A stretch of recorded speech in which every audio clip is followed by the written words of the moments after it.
High school shooter TJ Lane is now living in an adult prison for the rest of his life. Yesterday, he was sentenced with no possibility of parole, but it was Lane's behavior in court that is sparking national outrage. He wore a T-shirt with the word killer written on it. He also gave his middle finger to the families of the victims and shouted vulgarities to them. Leon now gives us his perspective on Lane's behavior in court. Leon. Chris, you know, I have covered court cases involving men bound for death row or life prison terms in prison. I have interviewed inmates, including notorious murderers. What I know is prison is not comfortable.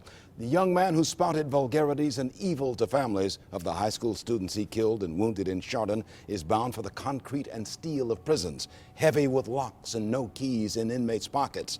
His courtroom vulgarities were his parting shots, but now around him will be other hardened, imprisoned violators of society's laws. As the mother of a victim said, "I hope you have a cold, harsh prison life with monsters like yourself."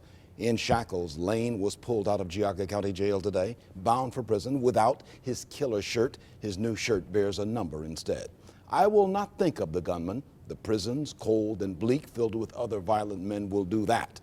People often speak of closure for hurting families of victims, but there is no real closure for the Chardon families, so I think of them and the community, including all of us. Chardon and all of us must move on as best we can. We must help the hurting to heal, though there will never be full closure. Help is in our hands. Let us think of those who grieve and surround them and help them heal as best they can, because the killer is now gone.